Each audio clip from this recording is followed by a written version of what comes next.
दोस्तों, आपको arts of real info channel में स्वागत है। आज की इस वीडियो में आपको जिस देश के बारे में जानकारी दूंगा, उस देश बहुत ही खूबसूरत और ज़्यादा से ज़्यादा हिस्सा वनों से घिरा हुआ है।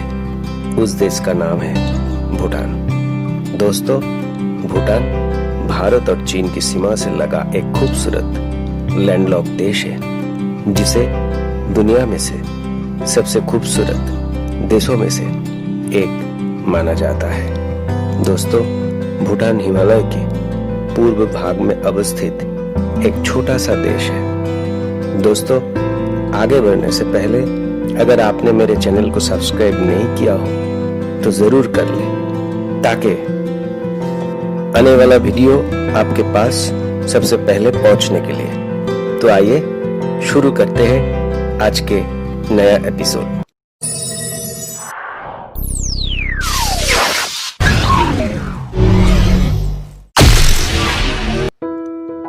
दोस्तों, भूटान एक ऐसा देश है जिसको ड्रैगन की भूमि कहा जाता है। ड्रैगन एक काल्पनिक जीव है जिसे अंग्रेजी में पाइथन कहते हैं। दोस्तों, भूटान की राजधानी थिम्पू है, जो भूटान की सबसे बड़ा शहर है। थिम्पू नाम से जाना जाता था। दोस्तों, भूटान ज्यादातर पहाड़ी भूमि पर स्थिर है। दोस्तों, आपको जानकर बहुत ही हैरानी होगी, भूटान पहले भारत, पाकिस्तान, बांग्लादेश तथा मालदीव से कोई प्रवेश कर नहीं लेता था, मगर आप लेना शुरू कर दिया है। दोस्तों, आपको ये जानकर बहुत खुशी होगी, भूटान एकमात्र देश है जहां नागरिकों को पर्यावरण की रक्षा और संरक्षण के लिए एक संवैधानिक दायित्व है। दोस्तों, भूटान में राजशाही और लोकतांत्रिक व्यवस्था है। यहाँ लोकतांत्रिक ढंग से पहला चुनाव 2008 में कराया गया था। दोस्तों, आपको सुनकर बहुत ही अच्छे लगेगा, भूटान एकमात्र देश है जिसमें तंबाकू और प्लास्टिक थैली पूरी तरह से बैन है। दोस्तों, ये देश धार्मिक तौर से तिब्बत से जुड़ा हुआ है, क्योंकि भूटान में ज्यादातर लोग बौद्ध धर्म को मानता है।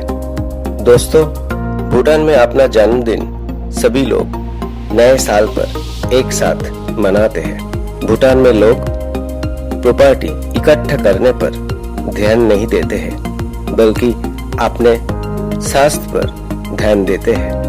दोस्तों, आपको जानकर बहुत ही हैरानी होगी, भूटान में काफी हद तक विदेशियों का प्रवेश नियंत्रित है। देश की ज्यादातर आबादी छोटे गांवों में रहते हैं और कृषि पर निर्भर है। शहरीकरण धीरे धीरे अपने पांव जमा रहा है।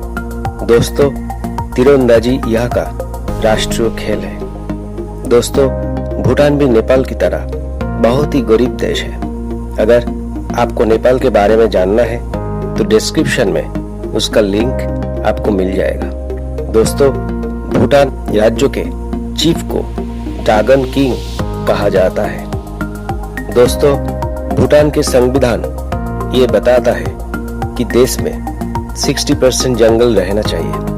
दोस्तों, आपको सुनकर बहुत ही अजीब लगेगा, भूटान की राष्ट्रीय पोशाक में विश्व की सबसे बड़ी जेब है, जिसमें वहां के लोग लैपटॉप, यहाँ तक उनके बच्चे भी उनके जेब में पाए जा सकते हैं।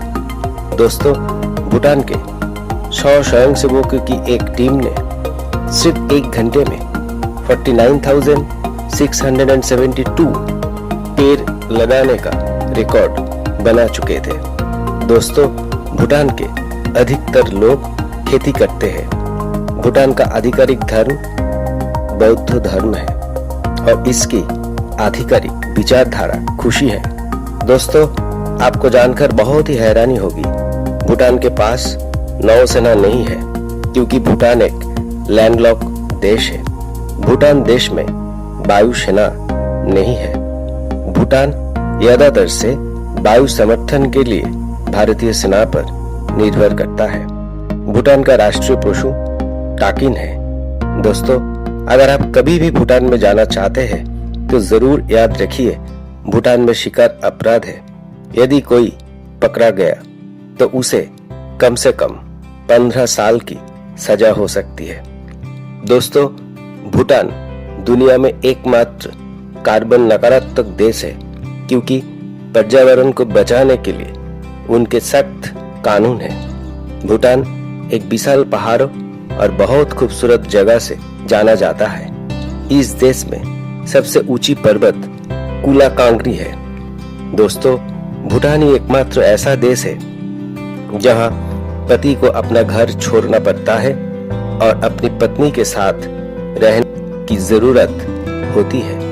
दोस्तों, भूटान की 16% भूमि खेती करने के लायक है, जबकि भूटान की 90% आबादी खेती पर निर्भर है।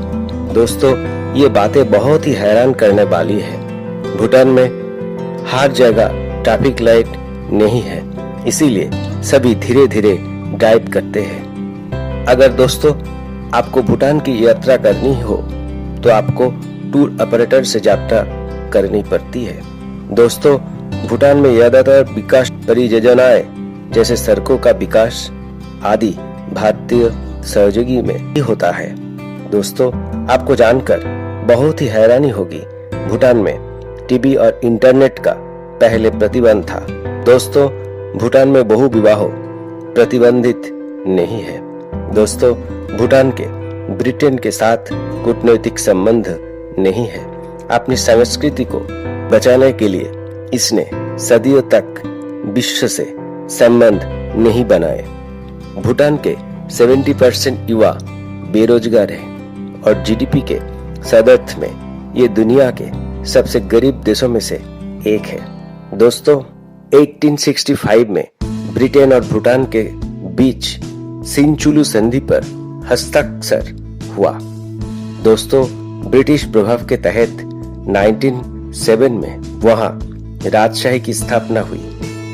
3 साल बाद एक और समझौता हुआ, जिसके तहत ब्रिटिश इस बात पर राजी हुए कि वे भूटान के आंतरिक मामले में हस्तक्षेप नहीं करेंगे, लेकिन भूटान की विदेश नीति इंग्लैंड द्वारा तय की जाएगी। बाद में सन 1947 के पश्चात यही भूमिका भारत को मिली। 2 साल बाद 1949 में भारत भूटान समझौते के तहत भारत ने भूटान की वो सारे जमीन उसे लौटा दी जो अंग्रेजों के अधीन थी। दोस्तों, इसी के कारण भारत के भूटान की विदेश नीति एवं रक्षा नीति में काफी महत्वपूर्ण भूमिका दी गई। दोस्तों, अगर आप भूटान में घूमने जाना चाहते हैं तो मार्च से मई महीने के बीच भूटान जाइए। दोस्तों, आप भूटान जाने वाले लोगों के पास वोटर आईडी कार्ड या वैध पासपोर्ट होना अनिवार्य होगा। दोस्तों, भूटान में बहुत ही खूबसूरत स्थानों में से थिम्पू,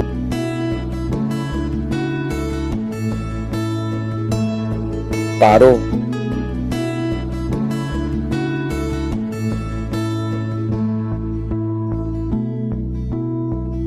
पुनाखा,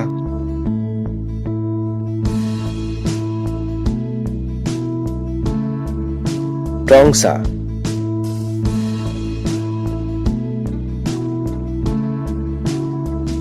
मानस नेशनल पार्क,